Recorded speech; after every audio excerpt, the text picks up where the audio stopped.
السلام علیکم ورحمۃ اللہ وبرکاتہ۔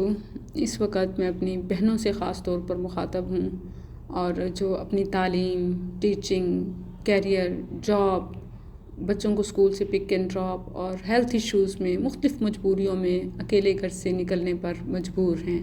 خواتین کو اپنی سیکیورٹی کے لیے اور مشکل حالات سے نکلنے کے لیے کیا اقدامات اپنانے چاہیے، اس کا علم، اویئرنیس ضرور ہونی چاہیے۔ ملک کے بڑے شہروں میں اغوا کی وارداتوں میں اضافہ ہو رہا ہے۔ اسپیشلی خواتین کو گاڑی سمیت اغوا کر لیا جاتا ہے، جو کہ مختلف کام کاج کے لیے اپنی مجبوریوں میں نکلتی ہیں۔ ملزمان کا زیادہ تر ہدف اکیلی خواتین ہیں، اور یہ دن دہاڑے کمرشل ایریاز میں، یوں نہیں کہ شہر سے دور کسی ویرانے میں، بلکہ پوش ایریاز میں، ڈیفنس جیسے علاقوں میں خواتین کا اغوا دن بدن بڑھتا جا رہا ہے۔ اور باقی علاقوں کی صورتحال کا تو آپ پھر احاطہ ہی نہیں کر سکتے۔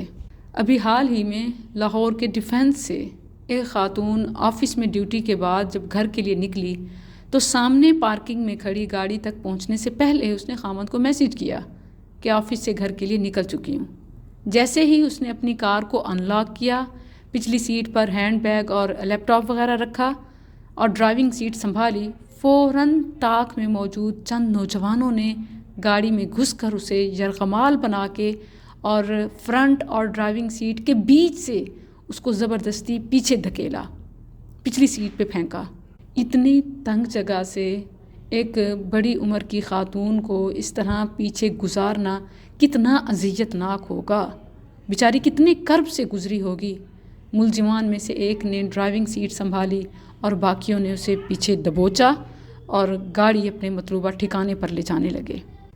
کہنے کو تو یہ چند منٹ کی باتیں ہیں، چند سیکنڈز میں نے آپ کو بتا دیا، لیکن جس پر گزر رہی تھی وہ اپنا کرب جب میڈیا پر کچھ کو اس نے انٹرویوز دیے بتا رہی تھی تو رونگٹے کھڑے ہو رہے تھے، جسم کانپ رہا تھا۔ ہم سب ایسی مختلف مجبوریوں میں گھر سے نکلتی ہیں اور یہ واقعات عام ہو رہے ہیں، لیکن اس تمام میں جو چیز سب سے اہم ہے کہ وہ مار پیٹ کا نشانہ بھی بن رہی تھی، سخت سوالات بھی برداشت کر رہی تھی، لیکن اپنے موبائل سے غافل نہیں تھی جو ابھی تک اس کی پہنچ میں تھا۔ اس ساری صورتحال میں اس نے اپنے پاس ہی سیٹ کے نیچے موبائل چھپا لیا۔ جب اسے مارا پیٹا جانے لگا اور دھکے دیے جانے لگے، وہ نیچے جھکتی گرتی، اس دوران میں اس نے موبائل کو سائلنٹ پہ لگایا، خاوند کو میسج کیا، ہیلپ لکھ کر بھیجا، اپنی لائیو لوکیشن شیئر کر کے کال ملا دی۔ اب موبائل سائلنٹ پہ تھا، گاڑی میں جو کچھ ہو رہا تھا وہ آوازیں خاوند سن سکتا تھا اور لائیو لوکیشن بھی اس کے ساتھ شیئر ہو رہی تھی۔ وہ چند لوگوں کے ساتھ فوراً نکلا، فالو کیا۔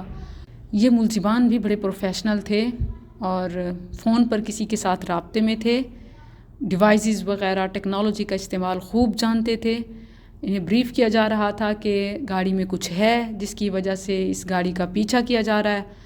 انہوں نے خاتون پر اسلحہ تانا اور مزید زد و کوب کرنا شروع کیا کہ تم کسی کو بریف کر رہی ہو، تمہارے پاس موبائل ہے۔ تو اس نے کہا کہ میرا موبائل کہیں گر چکا ہے۔ پھر اس کے بعد انہوں نے اس خاتون کی آنکھ پر پٹی باندھ دی۔ اب وہ دیکھ اور کچھ کر تو نہیں سکتی تھی، لیکن سن رہی تھی کہ کالز آ رہی ہیں اور کسی نے ملزمان کو بتایا ہے کہ انہیں پیچھے سے فالو کیا جا رہا ہے۔ انہوں نے آگے موقع ملتے ہی اس خاتون کو گاڑی سے نکال کر باہر پھینک دیا اور فرار ہو گئے۔ یہ ایسی صورتحال ہے جو بہت ہاریفائنگ، بہت الارمنگ ہے۔ ہمیں اس حوالے سے بہت اویئرنیس کی ضرورت ہے کہ بغیر ضرورت، بغیر محرم کے گھر سے باہر نہ نکلیں۔ اگر مجبوری میں نکلنا بھی ہے تو گھر والوں کو اعتماد میں لیں، ایک دوسرے کے ساتھ رابطہ ہو، کہیں آئیں کہیں جائیں، ایک دوسرے کو بتانا عادت بنائیں۔ یہ اچھی عادت بعض اوقات زندگی بچانے والی بھی ہو سکتی ہے۔ اور موبائل اسکرین پہ لمبے مشکل پیٹرن پاس مت لگائیں، کیونکہ مشکل صورتحال میں، خطرے کی گھڑی میں ان لاک کرنے کا وقت بہت کم ہوتا ہے۔ کوشش کریں کہ موبائل آپ سے دور نہ ہو، اور پہلا کام موبائل کو سائلنٹ کرنا ہے، اور پھر ہوش و حواس کو بحال رکھیں، اوسان پر کنٹرول رکھیں۔